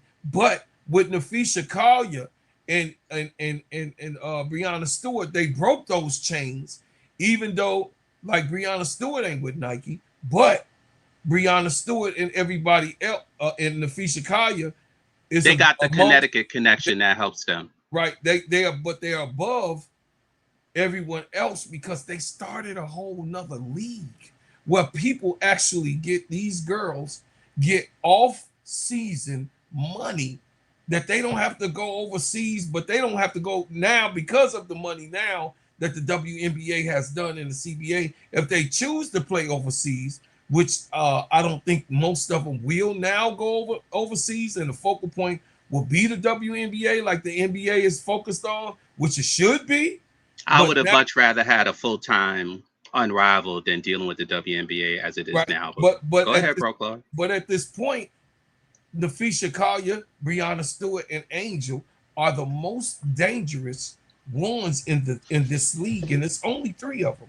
As long as Asia Wilson continues to do what she does, her name is etched in stone. So therefore, Asia meets and overcomes the bar because of her performance, and by her being the GOAT, they cannot diminish or take away anything that she has done up to this part. So that's the only reason Asia Wilson can get over the hump past the rest of the players. But the most dangerous three in the WNBA, no question, is Breanna Stewart, Nafisha Collier, and Angel. They do what the hell they want to do. But you know what my biggest issue is, Bro Claude, is that the media doesn't, you know how in the NBA, now if you want to call this a disrespect to women, say what you want, but you notice how in the NBA, or in baseball they call it the hot stove league, or they call it chatter or scuttlebutt, and you hear all this stuff flying around as Mhm. far as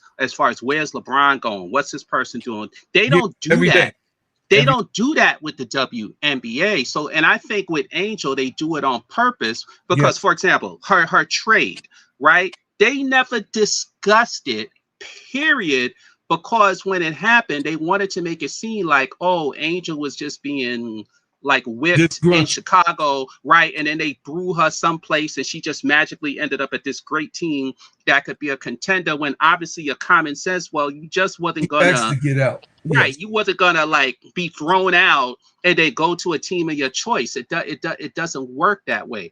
Just like how they don't talk about Angel's pull with the top players in the league. Like, we're not supposed to know that she hangs out when they were at Team USA with what, Chelsea Gray, uh-huh. Jo, and Kalia Copper. Yes, Like they hung out together. They yes. don't talk about, as you know, Asia giving her phone number from an assistant coach in Maryland from when she first got to Maryland, and how the GOAT was already talking to her when she was still at Maryland, et Mhm. cetera, et cetera. They don't talk about the fact that Angel has way more respect and pull with WNBA players than Caitlin Clark wishes he had. Like, we're not supposed to know any of this stuff. So anything that happens to Angel is by accident, and then we got to argue with these idiots in the chat that tell us, "Oh no, she got traded for a bag of peanuts because she was terrible in Chicago, and so she just better be happy." You remember your guy Frank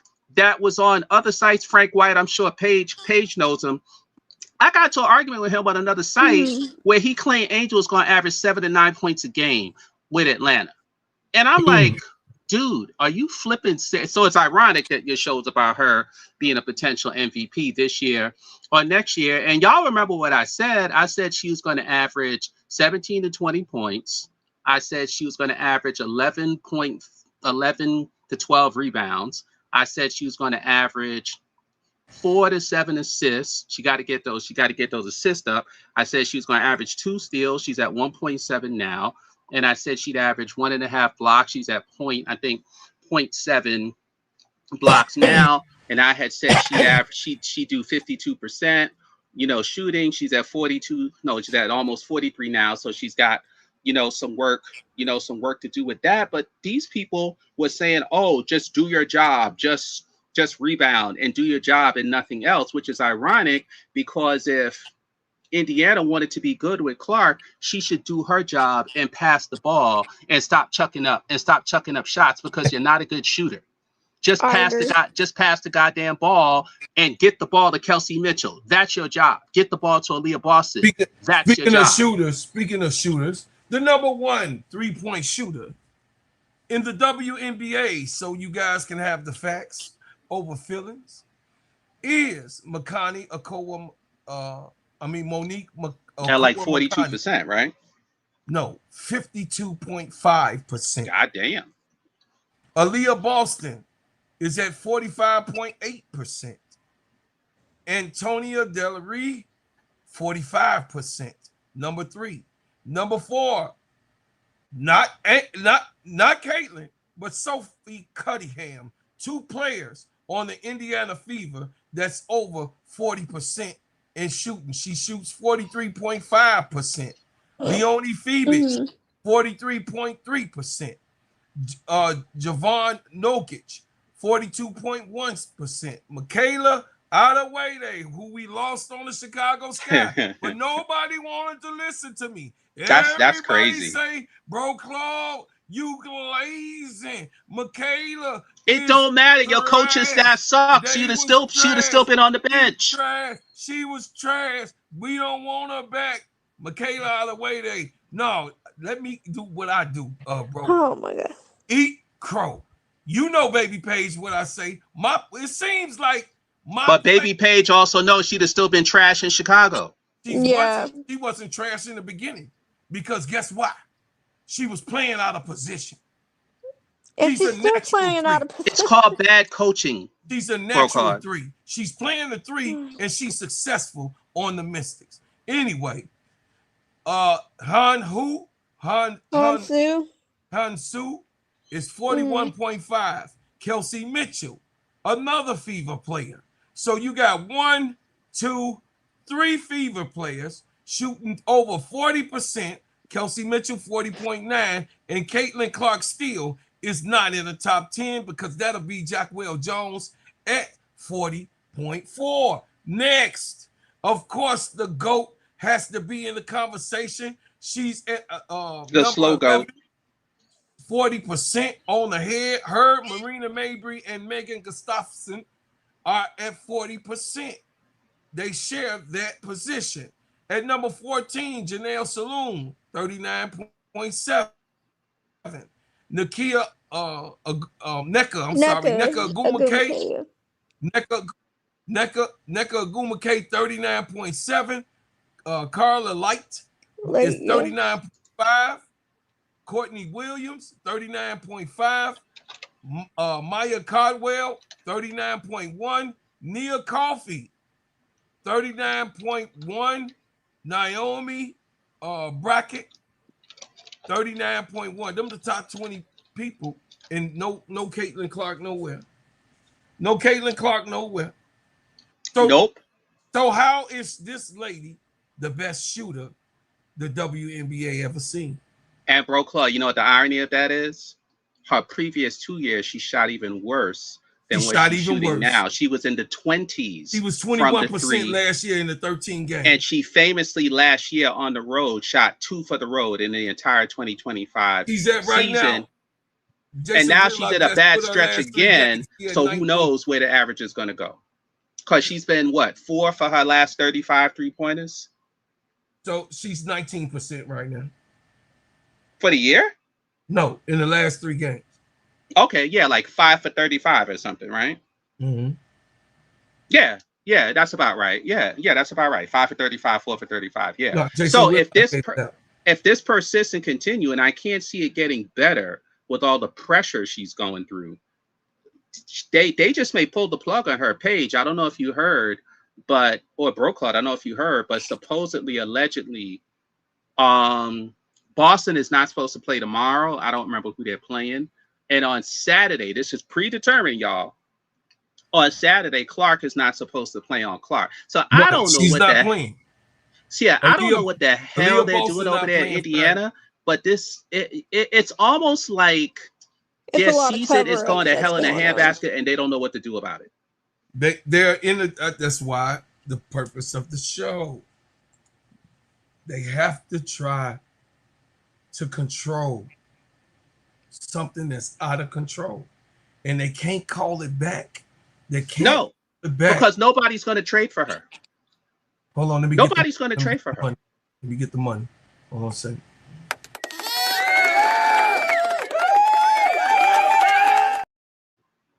The myth of Clark is being exposed. Thank you so much, MR6688. I appreciate you. And guess what, y'all? I got another graph for y'all. Here you go. Y'all ready? Here go my graph. Oh my goodness. Me and these. You got a 4th person on the panel, Bro Club?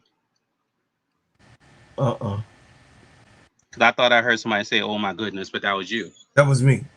Okay. Yeah, that was him. I think he was a ventriloquist page. I'm sorry. This lady right here, this young lady, Olivia Magic Miles. Who, Macy Gray? Is who they thought was not going to be anything. It is the real replica of what they wanted for Caitlin Clark. This is what they wanted. A top dog of Rookie of the Year, a MVP, a real MVP candidate, the leader of her team, and a front runner of all of the teams being number 1 right now in mid-season. They thought that was going to be Caitlin Clark, and they did everything in their power. And a coach that bench her ass when she don't play defense and she don't complain like the other one. Hey, the thing is this. At the end of the day, Caitlin Clark is the phony and Angel Reese is the real. So y'all, we at the end, towards the end of the show, but we got one more segment, and then you guys tell me what you think after this next segment. Before you do the segment, Bro Claude, you may want to ask Paige, does she have any comments? Oh yeah, we'll have that after these messages. Hey everybody, my name is Bro Claude, and I'm here to tell you about the best whipped organic shea butter on planet Earth. It just so happens to be my brand, Bread House Butters. Sheens, shine, heal, treats, moisturize, condition your skin. Not only is this the best shea butter for you, but it heals good, smells good, and feels good. It is the best moisturizer that you can use. It clears up any scars, scrapes, stretch marks, blemishes, rashes, bruises, eczema, psoriasis, and most intensified dryness of skins. You can put this on your face, your hair, and your body, and I'm telling you, this is the best product that you can use in America, because of course we make ours and crafted handcrafted in our own kitchen. So I'm asking for you guys to support the #1 product that you're gonna ever be able to put on your body, Bread House Butters brand. And guess what? You can go to breadhousebutters.com. I said breadhousebutters.com, and put your order in now. Thank you, and I appreciate everyone who supports.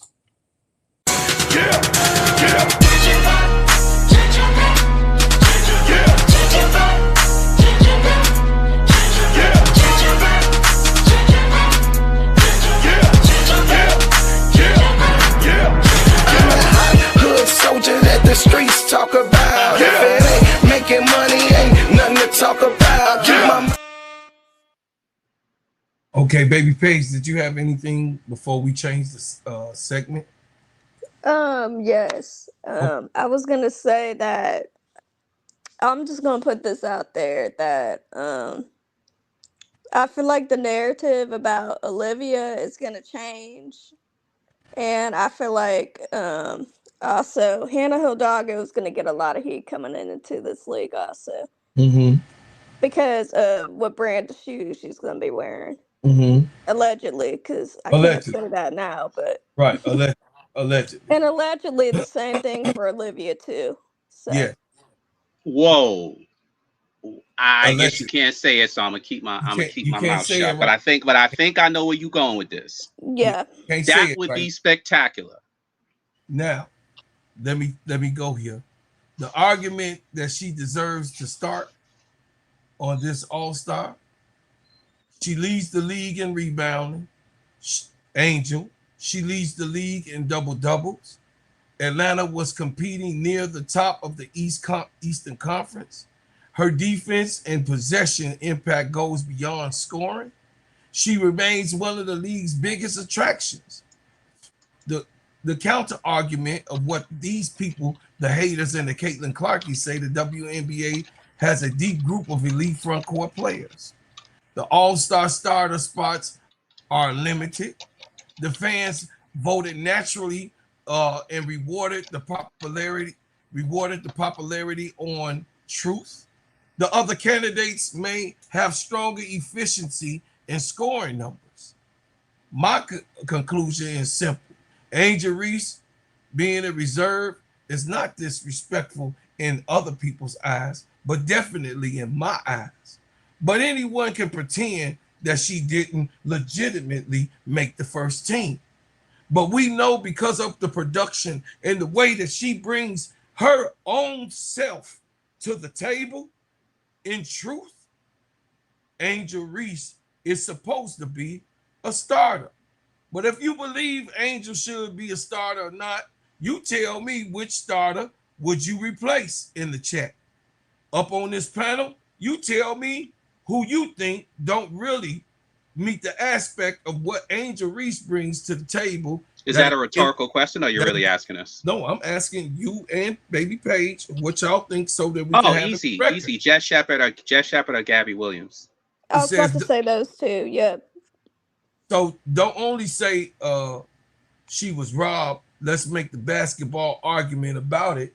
And if you think that Jess Shepard shouldn't be, and she got 3 triple doubles. I No, mean, here's the argument. Here's the argument that I'm going to make. Now, okay. all of us, if we follow basketball over the years, we know this argument. This is why you know it's BS and it's fake. You remember what I had said to you, Brocourt, and wrote? I had said Angel Reese, right? Scott, Mhm. whatever they claim, just 5 million on Instagram, 10 million, whatever, with whatever platforms, right? And these are active people, right? Because advertisers know that they can just go to her and say, peddle this, and they'll go out and run and buy her shoes or whatever off Amazon, etc. And we know from following the NBA or even the WNBA over the years that you have players who are starters, who are stars. But for whatever reason, when you have all-star voting, nobody cares, nobody knows, because they're going to always vote the people who were all-stars previously. So Mhm. here we have the curious case of not Benjamin Buttons, but Gabby Williams and Jessica Shepard. Gabby Williams was okay, and she was, decent last year. She's up and down, but playing well this year. Jessica Mm, Shepard was a career reserve. Doesn't matter how good or talented she could have been, you're still a reserve, because we've all seen players have good years, the defense change, and then they have a terrible season, and everybody's like, why? Because now defenses are paying attention to them, or they change their approach. But more importantly, no disrespect, the average fan, if they want us to believe that fans really did this, don't know who the F Jessica Shepard is. And if you tell me they did, they lying. They almost didn't know who Gabby Williams was, but everybody knows who Angel Reese is, and we know she has fans. You can't tell us that Jessica Shepard has more fans than Angel Reese, that Gabby Williams has more fans than Angel Reese, that Natasha Howard, as good a year she's having, has more fans than Angel Reese. So why is it that every year Angel Reese has been, and Brian Williams predicted this, by the way. He said to me on the chat, he said, oh, Angel's just going to barely lose the fan vote because every year they have her like 6 or 7, whatever causes her to lose the overall starting position. And Brian Williams was right on the mother. You mean Brian Money. Lewis? Sorry, Right. Brian Lewis was Lewis, yeah. right on the money. He said that. He predicted that. And he was 100% right. And technically, Gabby is not a forward; she's a guard. So if you want to say they did this on purpose to stick it to Angel once again, because Gabby is 5'10", Yes. but Ryan Howard is 6'2" and considered a guard. Yes. And Ryan Howard is a better shooter than Gabby Williams. Yes. But Gabby can shoot Ryan, that thing, though. She can shoot that thing. Gabby Williams is a better ball handler than Ryan Howard's a better ball handler than Gabby Williams, but magically, I think they. I think. well, I don't know, man. I know what y'all mean. off right there. We was busting Ryan's chops yesterday about her handle, but you know what I mean. But I see where you're coming from. But I gotta. Gabby's ball handling isn't attacking the basket, but Yeah. she's not a primary or secondary ball handler unless I'm wrong, y'all. She's more attacking the basket. Yes. She's like a Fly J. Her handle's like Fly J. Yes. Yes. Yeah, Yeah. Her handle You is think a Fly little J's is worse? yeah, but we're She's better than Fly J on. So I know you gotta watch it. You gotta kind of watch her yourself, MSL, to put an eye on it. But from the eye test, Gabby handles. I mean, if you saw her yesterday, Gabby got control. And then if you seen her in the France game against the USA, Gabby got handles. No, she was really good against the USA. That she has not even unleashed. Really, she's actually playing in a system that Natalie DeCosca got her attacking the basket like she do. Gabby is actually a 1v1 player. She's actually that. Yeah, she shot. I mean, she destroyed Ryan Howard twice. Yeah, so she can. She's actually dummying down on what makes you make that judgment because of what you have, experienced with her.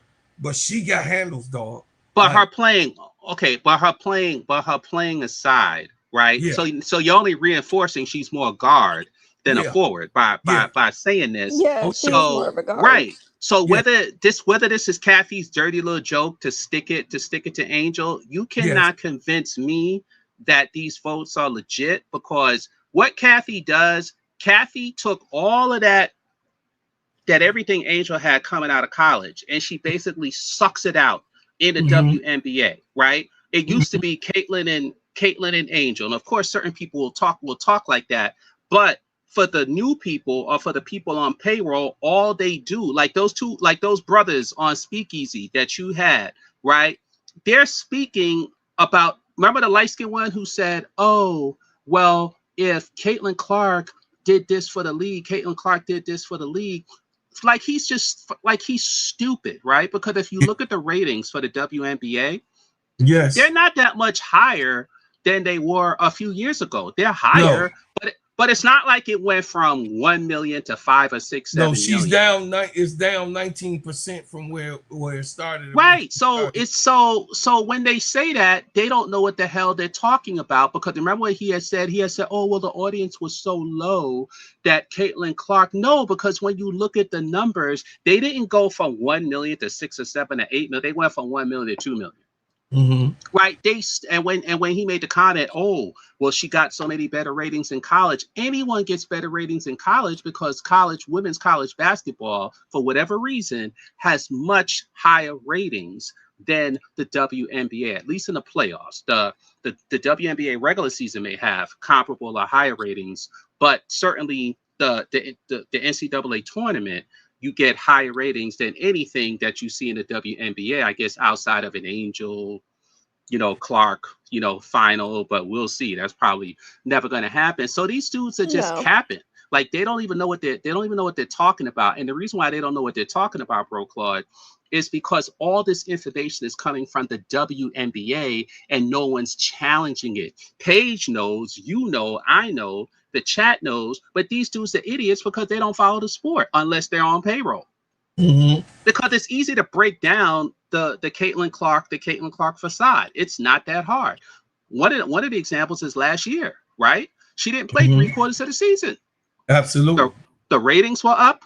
The attendance was up in both the regular season and the playoffs. And from a basketball point, her team was one unhealthy Kelsey Mitchell away from the finals. But just like with Yeah. Angel in college, they memory hole, vacuum it up, and pretend like it never happened, and come back with the same lies and the same memes all over again. And people like us go, "Whoa, wait a minute. No, no, no, no, no."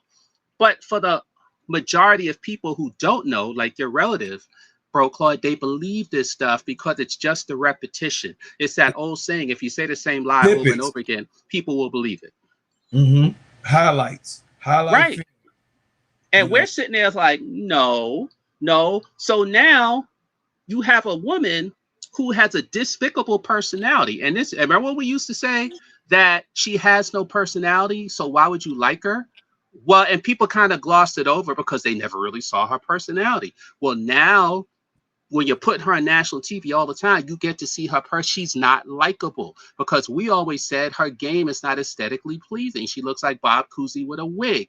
She has no personality. She's not physically attractive. She never won a title. And there's nothing new about her basketball game. So why is she so promoted? It's because they want her to be. It's not organic. It's not natural. And now that they seeing her crashing out like this, more and more people will start to understand that argument, because she's crashing out and melting down right in front of us. Because why would you ever want to make this person the alleged face of your league? So, but this is what I mean when I say the black podcasters, the black celebrities, the black news people, they need to bone up, because 90% of the time they do not understand women's college basketball. They do not understand the WNBA. So my thing is, why are you commenting on something if you don't even understand it? Like, go out and learn. And then they kind of treat Angel like she's ghetto. They ghettoize Angel, right? Like them dudes on Speakeasy. They rarely bring up Angel's name. They'll go, Caitlin Clark, Paige Beckers. Sabrina Ionescu. Same thing with what's his face, Stephen A. Smith. Like, and they do this on purpose because they all on payroll. because the WNBA, as we know, are partners with a lot of this media, particularly ESPN and others, just like when Caitlyn freaked out on NBC, and they're just like, oh, she's so nice by being so patient and letting her, spaz out like this. What? On CBS, when that chick had 2 inches between Angel's, when Angel had You two talking inches about between her face, and she was right? like, yeah, it's right there. She hit her in the You nose. talking It's about right serial there. fouls? Yeah, serial fouls. Right. So, I mean, so what like, we talking about is right now the popularity in 2024. Caitlin Clark sold out 16 of the 20 games for home games for Indiana. In 2025, only 8 of 22 sold uh sold out well, that would make of sense because she 22. didn't play. And Because she then didn't. right, And then and the 2 then of the 13. well, this is why I wanted to bring this up. We are now past 23 games. So, 2 out of the 13 games right now, 2 out of the 13 games have sold out her popularity. Facts matter. And There you plus, it go. was the Dallas and Indiana and Atlanta and Indiana that were the 2 that sold out for them in Indiana. Yes. Facts And they matter. had to There you do go. with Paige and they had to do something with Angel. Yeah. So there you go. Thanks, T Camilla. But the thing is this, because I saw that graph too, T Camilla. You guys subscribe to the channel. If you ain't subscribed here, subscribe to the channel. And also, if you ain't joined the channel, god damn it, this is the channel where you want to be a bread maker. That's right. You join the channel, give to the channel, support the channel, be a part of the channel, because guess what? Your opinion matters over here. So Bro, listen, Clark, can you repeat that, please, for those in the audience that don't want to hear what you just said? Can you repeat that, please? if you have not joined the channel, No, sorry. The two out of whatever games with Indiana not being oh sold, only 2 games being sold out, oh home games. for the people that's in the back, Yeah, for the people in the Yeah. back. for the people in the back, CC sold out 16 of the 20 games in 2024. 4 games did not sell out in official graph of home games. She played 13 games last year. 8 of the 22 home games sold out. This year is worse than 2025. With her only playing 13 games, she has played in mostly all but one home game, and she only 2 of 13 that she did not. Uh, 2 of the So if we 13 sold multiply out. that by 2, it would only be 4. If we prorated, it would be 4 games compared to 8 last year when she didn't play, and you would have even less than half this year when she did play, just debunking the whole idea that she's growing the sport when she is not. Even in her own None. place, they're sick and tired of her. Oh, absolutely. The Fever fans are speaking. The Fever fans are speaking. They are tired. So, guys, it's we at the 2 hour mark page. Can I And, say and one last thing real quick? yeah, oh yeah. Hold on. I'm gonna let you close. So we at the Okay. 2 hour mark, you guys, and we're gonna close it up in this part of the segment. We're gonna give the final words to my panel, and then of course, y'all already know what I'm gonna say for Angel, and I'm sure y'all want to wait till I close this boy out. So go ahead, baby Page, ladies first. Allegedly, I'll just say this. The W is only going to give Caitlyn 2 more years. And I'm going to Too say long. this because we still got Aaliyah Chavez, who Mm-hmm. was signed with Nike. Mm-hmm. And allegedly, if Caitlyn's not going to work, they already got somebody already on deck to be next. So Mm-hmm. to be honest, Caitlyn got 2 years to figure out what she's going to do because they're Yes. not very happy. I'll just say that allegedly. No, they Do not you happy. think, Paige, do you think the sneakers will come out the end of this year, or you feel there's no way in hell because they would have had to start production already? What do you think about the sneakers? Do you think they're going to push them back again? I think they're gonna push the sneakers back as long as they can, cause to be honest, those sneakers are not going to sell to the market that they want them to. And also, they're still trying to figure out who's going to be the face of this league. Because Nike's still got a couple of college kids that they're looking at too, mainly Aaliyah Chavez, who they, nah, I'm not going to say that now. So you feel Nike has too much power in the WNBA? They'll never just do this. They'll never just do this like Unrivaled, where whatever happens. Because No.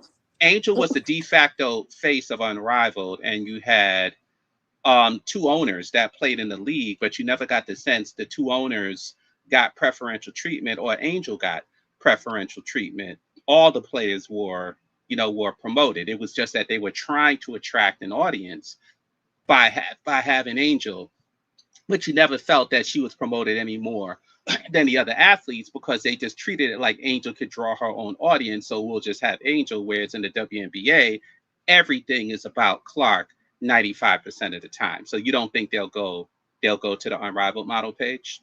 No, they will not go to the Unrivaled model until they get outside of the NBA and push them out some type of way.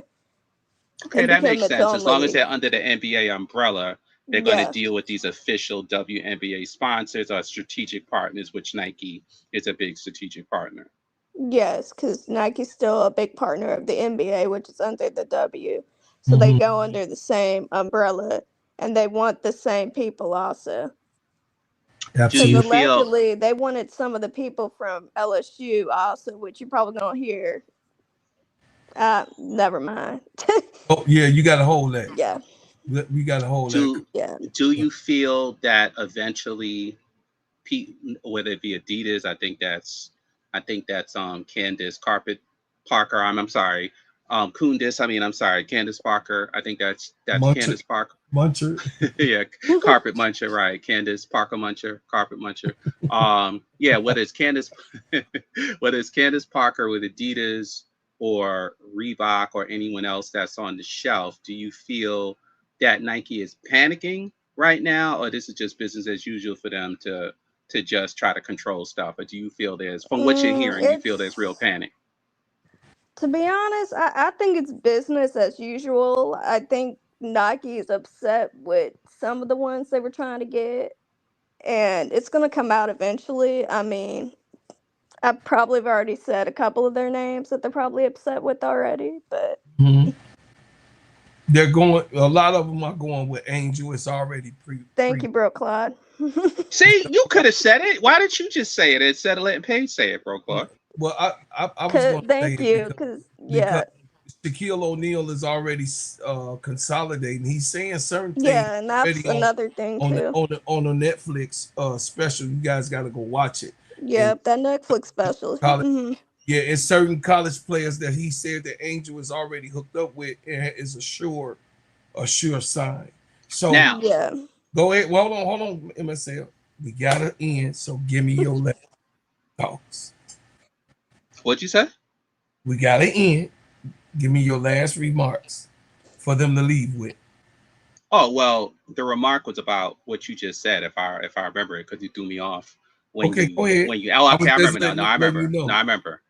This is what I was saying about the power that Angel has that you will never hear from ESPN. So when we talk about the idiot arguments that we have online, whether they're bots or whatever, we wouldn't have them if the discussion we're having here was mentioned on ESPN, was mentioned on Yahoo. But because we're not supposed to have Angel look powerful or look strong or look like a mover and shaker, we don't have these discussions for the idiots and the masses. Because if these people are going to go on Reebok, more power, more power to them. And we'll see what happens. But in regards to her year, we'll see after what happened against, who was that again? LA, how things are going to shake out. I think their next game is tomorrow. They play in Toronto. You got crazy ass Isabella Harrison there. So this is the test page, right? Because after everything we've heard with Clark, Angel got body slammed at the same arena with the same player So if she does not get the calls tomorrow the way she normally does, Smexco, because I know everybody hates him, is going to have to write a letter to Congress himself and say, look at what's happening to my player. Look what's happening to my player. She got body slammed in this same arena, and she still can't get a call today. But saying all that, I'll make it brief. Let Paige talk as long as she wants to close it out. Unless you still got to show the other segment. Paige just closed hers. She was You first. know, but yeah, let's see what happens tomorrow. Because you said you got to play one more thing, right? That's it. This is it. I'm going to do it now. So, Angel Reese did not ask anyone to lower the standards. She stepped onto the court and began rising her game. She has changed the teams that she started off with playing. She faced criticism. She carried enormous expectations and continued producing historical results. Excuse me. She leads the league in rebounding and double doubles. She is an all-star once again, a 3-time all-star. Atlanta is competing near the top of the Eastern Conference and in the top of the league, in the top 8 in the league. So when the thumbnail says, you didn't think I could, but I did, understand what that represents when I put it up there. It represents every person who was underestimated. It represents every athlete whose confidence was mistaken for arrogance. And it represents an Angel Reese career that remains right on schedule. The baby GOAT is not claiming the throne today, but she is walking directly towards it to claim it tomorrow.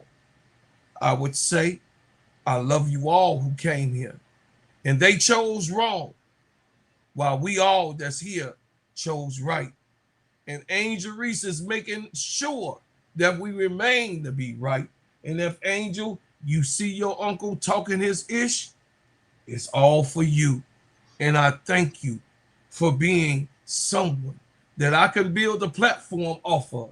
And if you guys ain't subscribed here now today, you better subscribe to this channel today and join this channel and join me on the march to continue to have Angel name in the highlights, in the reflections of, in the highways and byways. Join me on this coalition and the Simply Ball Dropping Networks and what we are doing here today and representing how everything coincides with the truth and what I bring to you and what the baby GOAT is going to do. Bars. So y'all, hey, I thank you for what you've done. I thank you for what you do. And I thank you for what you will do. But as always, I leave as I came with another bang.